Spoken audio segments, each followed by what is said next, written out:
나이 들어 근육은 건강에 얼마큼 중요한 부분을 차지할까요? 이만큼 중요하다고 말하면 좋겠는데요. 인간은요, 20대 중반을 기점으로 모든 기능이 퇴화하기 시작합니다. 1%의 법칙이라고 부르는 공식에 따라서요, 25세 이후에 매년 1%씩 신체 기능이 감소하게 됩니다. 쉽게 얘기하면 70대의 근육량은 20대 중반의 기준에서 40% 수준까지 퇴화한다고 하는 것이고요. 저 같은 경우에는 15% 이상 퇴화가 되고 있군 이라고 이야기할 수 있겠습니다. 근육이 줄면 뭐 어때?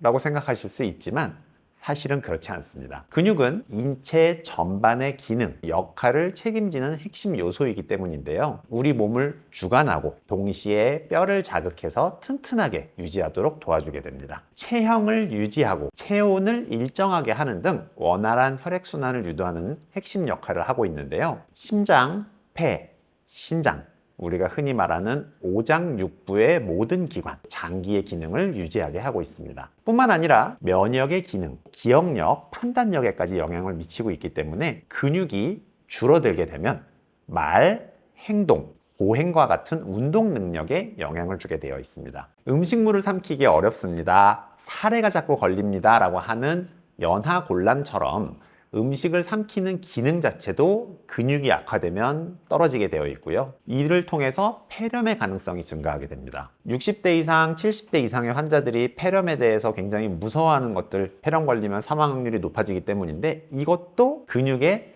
증가, 감소에 영향을 받는다고 하는 것이죠. 몸에 비대칭이 유발되어서 좌우가 틀어질 수 있고 통증 그리고 관절염을 유발할 수 있습니다. 관절염도 한쪽만 아플 수도 있고 양쪽 다 아플 수 있을 텐데 몸이 틀어진 상태로 자꾸 걷습니다, 운동을 합니다 하게 되면 한쪽에 더 부하가 많이 걸리면서 문제가 생길 수 있겠죠. 근육량이 떨어지면요, 신진대사와 면역 기능이 떨어져서 비만, 당뇨, 고혈압, 심장병, 낙상의 위험성, 골다공증, 치매에 영향을 미치기 때문에 매년 1%씩 빠지는 것들을 0.5만 빠지게 하더라도 0.7만 빠지게 하더라도 도움이 될 수 있기 때문에 끊임없이 노력을 해야 되고요. 뇌는 한번 망가지면 되돌릴 방법이 많지 않습니다. 하지만 근육은요, 다시 사용하고 다시 움직여주면 근육량은 천천히지만 다시 늘어날 수 있기 때문에 꼭 관리를 하는 것이 좋겠습니다. 근육을 키우기 위해서는 가장 효과적인 방법은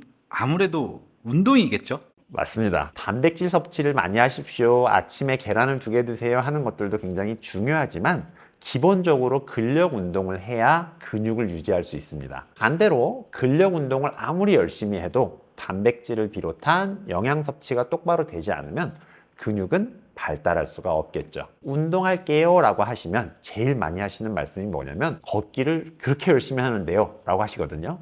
그걸로는 부족합니다. 만약 걷기를 통해서 운동을 할 겁니다, 걷기를 운동으로 만들고 싶습니다 라고 하시면 최소한 일반 걷기와 빠르게 걷기를 반복하는 인터벌 걷기를 하시는 것이 좋고요. 평지를 걷는 것보다 약간 언덕들을 걸어 다니는 운동을 하시는 게 훨씬 근육 발달에 도움이 될 수 있습니다. 여기에서 더 나아간다면 기본적으로 필요한 조건은 무릎과 발목에 관절염이 없습니다. 운동을 해도 아픈 곳이 없어요 라고 하시면 스쿼트나 런지나 스포츠들을 이용해서 특정 근력 운동을 적절하게 하는 것도 당연히 도움이 될 수 있고요. 저는 무릎과 발목에 관절염이 있어서 힘듭니다 라고 하시면 가끔 소개드렸지만 발 뒤꿈치 들기, 다리 들었다 내렸다 하는 식의 가벼운 운동의 반복도 도움이 될 수 있습니다. 아령이나 푸시업, 고무 밴드를 이용한 상체에 대한 근력 운동도 잊으시면 안 되는 것이고요. 가장 중요한 것 중에 하나가 악력의 저하입니다. 어릴 때 호두 같은 거 굴리는 거, 악력계 누르는 거 보신 적 있으시죠?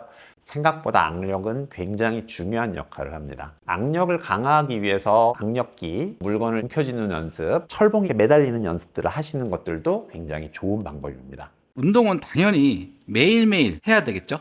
아닙니다. 50대 이상의 중년은요, 무거운 기구를 이용한 운동은 매일 하는 것보다는 주 3회 시행하는 것이 좋습니다. 매일 시행하게 되면 근육이 회복될 시간이 없어서 효율이 떨어지고 부상을 입을 확률이 높아지기 때문인데요. 힘을 쓰는 운동을 하시기 전에 반드시 내 컨디션을 보고 어느 정도의 강도의 운동을 주 몇 회 할지 정해놓고 하실 필요가 있고, 매일 운동을 하고 싶으시다면 하루는 상체, 하루는 하체 한쪽의 근육을 사용하고 그 다음날 다른 근육을 사용하는 식의 방법을 쓰시면 매일 하실 수도 있습니다. 혈압, 심장, 관절의 정상 상태를 체크해서 운동량을 결정하셔야 되고, 잘 모르시겠으면 주치의와 상의를 하시는 게 좋습니다. 운동은 숨이 찰 때까지 하는 게 최고라는데 라고 많이 들으셨겠지만, 내 성에 차지 않더라도 강도를 낮은 단계에서 하나씩 천천히 늘려가시는 게 좋습니다. 안전이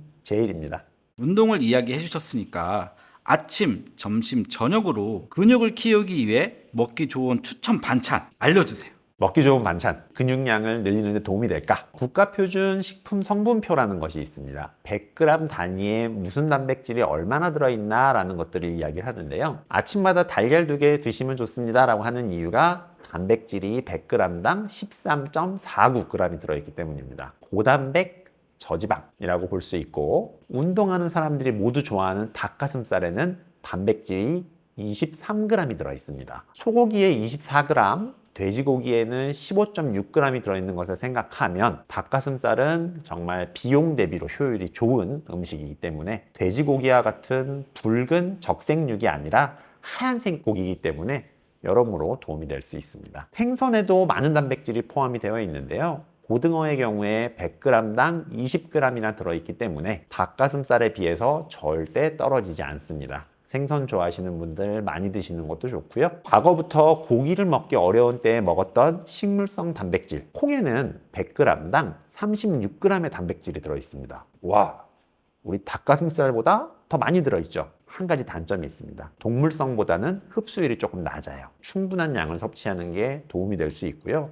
콩 같은 경우에는 소화가 잘 되는 편이기 때문에 더 적극적으로 드시는 것 괜찮겠습니다. 아침에 삶은 달걀, 계란 후라이 2개에 견과류, 감자 등을 곁들여서 드시면 굉장히 좋겠고요. 계란을 드실 때에도요, 소화가 약한 사람들이라면 완전히 익힌 계란보다는 덜 익힌 반숙란 혹은 물로 약간 희석을 한 스크램블 에그를 통해서 섭취를 하시면 소화에도 도움이 될 수 있습니다. 그리고 나서 점심과 저녁 때 생선과 고기를 섭취하시면 단백질의 부족은 걱정할 부분이 없을 것 같습니다. 두부도 많이 드시면 좋고, 두부의 소화조차도 쉽지 않다라고 하시는 분들은 연두부 혹은 순두부 형태로 섭취해도 아무 문제가 없으니까요.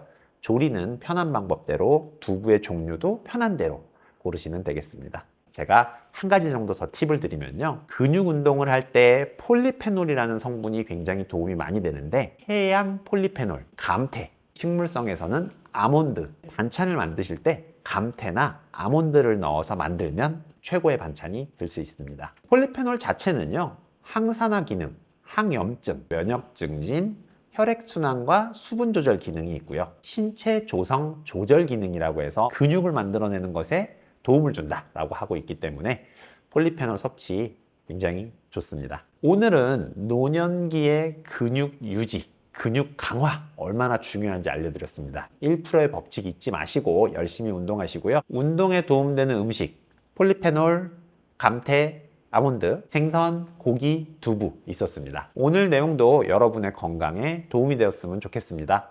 건나물TV였습니다. 감사합니다.